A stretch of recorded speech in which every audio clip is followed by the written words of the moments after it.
Assalamualaikum warahmatullahi wabarakatuh. A'udzubillahi minasyaitonirrajim. Bismillahirrahmanirrahim. Alhamdulillahi rabbil alamin. Wassalatu wassalamu ala asyrafil anbiya'i wal mursalin wa ala alihi wa sahbihi ajma'in.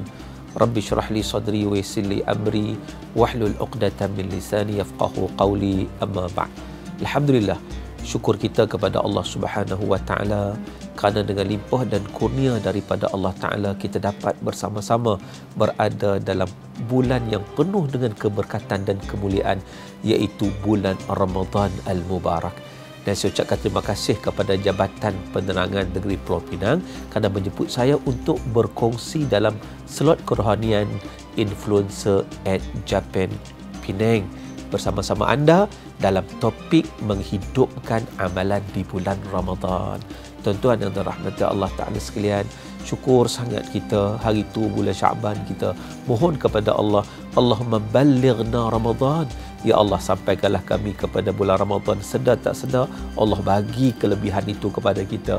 Allah bagi keistimewaan dan kenikmatan untuk kita berada dalam bulan Ramadan.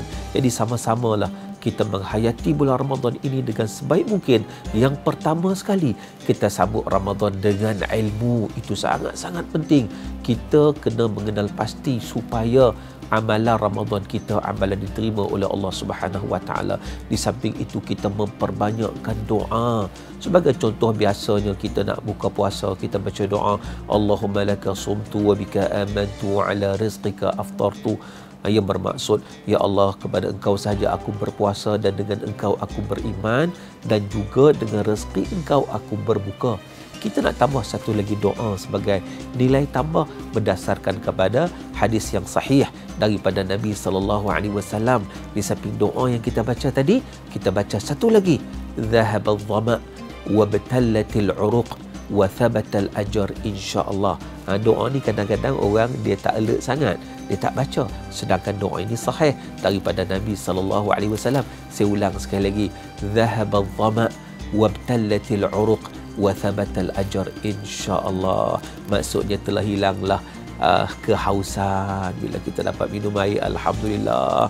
Maknanya kehausan pun dah hilang, urat-urat kita pun kembali segar, dan kita juga insya-Allah akan mendapat pahala yang ditetapkan oleh Allah Subhanahu wa taala.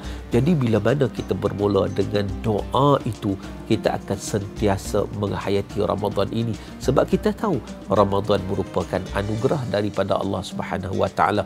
Allah lipat gandakan pahala dalam bulan Ramadan. Jadi rugilah kalau tak ambil peluang ini. Sebab itu dalam hadis Nabi SAW menyatakan bahawa man shama Ramadan imanan wa ihtisaban ghufira lahu ma taqaddama min dhanbi. Sesiapa yang berpuasa Ramadan dengan penuh keimanan dan keikhlasan kepada Allah Subhanahu wa taala, maka akan diampunkan dosanya yang telah lalu. Itu merupakan ganjaran yang besar yang diberikan oleh Allah. Selain itu, kalau kita lihat dalam hadis Nabi SAW, Nabi menyatakan, idza jaa Ramadan futihat abwabul jannah wa ghulliqat abwabun nar wa suffidatis syayatin. Bila datangnya bulan Ramadan, akan dibuka pintu-pintu syurga. Maknanya rahmat Allah Subhanahu wa taala berlimpah ruah kepada kita. Mudah untuk kita dapat syurga dengan amalan-amalan soleh yang kita lakukan. Wa ghuliqat abwabun nar, dan ditutup pintu-pintu neraka. Maksud apa? Disebut oleh Syekh Sya'rawi. Maksudnya kita berkemampuan untuk tutup pintu-pintu kemaksiatan. Itulah istimewanya Ramadan. Biasanya bulan lain kadang-kadang kita tak ada kekuatan, tapi Ramadan luar biasa. Allah bagi kekuatan pada kita, maka kita dapat tutup pintu-pintu yang boleh membawa kepada neraka Allah Subhanahu wa taala. Wa suffidati syayatin, dan syaitan-syaitan diikat. Kata Syekh Sya'rawi lagi, maksud syaitan diikat tu bukan sekadar syaitan itu lemah. Kita itu, kekuatan yang ada pada kita, kita dapat mengikat syaitan.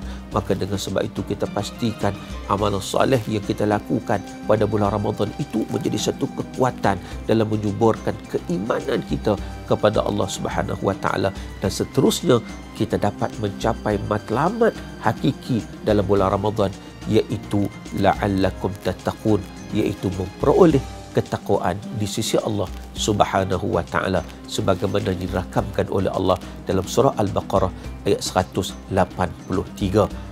Saudara yang dirahmati Allah Subhanahu wa taala sekalian, moga-moga kita manfaatkan Ramadan kali ini dengan cara yang terbaik dan anggaplah seolah-olah inilah Ramadan yang terakhir buat kita.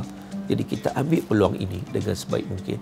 Masa tidak menunggu kita kena grab betul-betul. Mudah-mudahan kita mendapat kebaikan. Wallahu ta'ala alam. Aqulu qawli hadha wa astaghfirullahal azim li wa lakum wa billahi taufiq wal hidayah. Wassalamualaikum warahmatullahi wabarakatuh.